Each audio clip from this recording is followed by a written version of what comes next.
Well, we are joined by NFL Networks Jane Slater to talk about all things Dallas Cowboys. And despite it being the offseason, there is so much to touch on about this team right now. But let's start here. They wrapped up the draft ranking among the best in the league this year. Cowboys got the 6th rated player on their draft board at number 17 with CeeDee Lamb. Most people had him long gone before that, but Dallas was in luck. So how shocked were they at being able to get him off the board? Incredibly shocked. The Cowboys, as they explained it to us right after the draft, they had gone through several mock drafts of their own, seeing which guys would fall to them. And I had reported that K'Lavon Chaisson, the edge rusher, was a guy that they were really interested in. Kenneth Murray, the linebacker out of OU.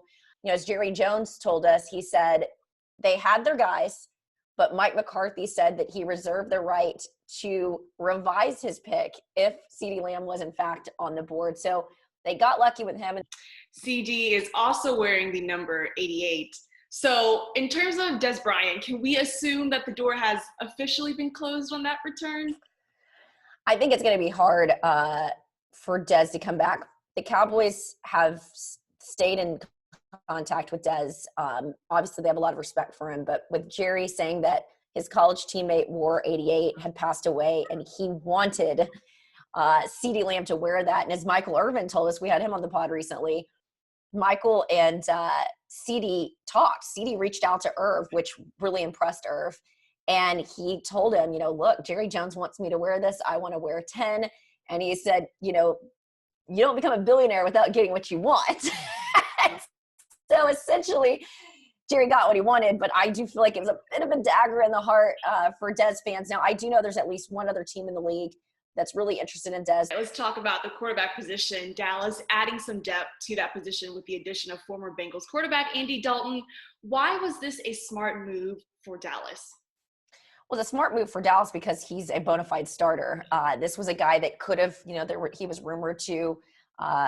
The Colts were interested, the Patriots were interested, and then it's sort of a model like Teddy Bridgewater in New Orleans. Teddy Bridgewater, a bona fide starter, went to New Orleans, and now look what he was able to command going and playing for the Carolina Panthers. I think that there's some, value in just sort of playing in this offense. And by the way, he's in the virtual OTAs right now. And while the Cowboys haven't come out and said that Dak isn't, they also haven't said he is when I pressed them on that. So I thought that was very telling. How do you see Dak and Andy Dalton's relationship panning out? Yeah, I think it could be very similar to what we saw with Mark Sanchez and Dak. Mark was so great for Dak in the sense that while this will be, I believe, his 5th year in the league, he was obviously able to show Dak things that he had seen over the years, as a player. And now getting a guy like Andy Dalton in the room, not only is he going to push him competitively, but this is a guy that, again, has been a bona fide starter. And if I know Dak at all, and I feel like I've gotten to know him pretty well over the years, he welcomes the competition. They have until July 15th to get a long-term deal done. Do you think that they will by that time? Listen, I can't tell you how many times I've been asked this. It's hard to say.